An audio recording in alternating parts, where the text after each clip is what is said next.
তো আমি যখন ছোট ছিলাম বিএফ শাহিন কলেজে কাপ না কাপ স্কাউট না হলদে পাখি ছিলাম। তো ওখানে আমাদের বিভিন্ন পাখি নিয়ে ছড়া শোনানো হতো।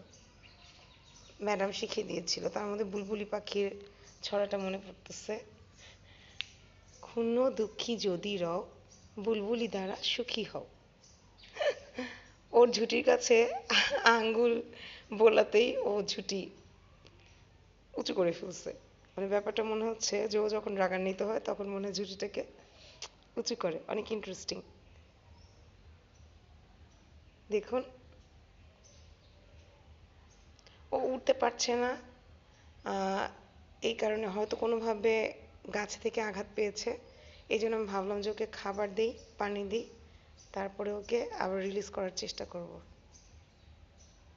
তবে পাখিটা অদ্ভুত সুন্দর।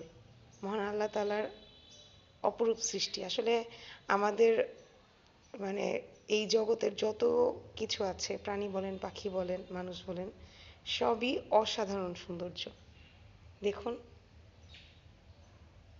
আমি এই প্রথম বুলবুলি পাখি হাতে ধরলাম। এই পর্যন্ত আমার হাতে অনেক পাখি এসেছে, বুলবুলি আসেনি। মাশাআল্লাহ, অনেক সুন্দর। আল্লাহ যেন তোমাকে সুস্থ করে দেয়, আমি যেন তোমাকে উড়িয়ে দিতে পারি। আর উড়িয়ে দেওয়ার ভিডিওটাও আপনাদের সাথে শেয়ার করব ইনশাল্লাহ। আপনারা সবাই দোয়া করবেন যাতে ও আবার ওর নিজ বাসায় ফিরে যেতে পারে, আকাশে উড়ে যেতে পারে। দেখুন না, আবার ঝুঁটিটা নামিয়ে ফেলেছে। এই যে আবার উঁচু করেছে। কি সুন্দর, মাশাল্লাহ। আপনারা সবাই দোয়া করবেন ওর জন্য ও আকাশে আবার ডানা মেলে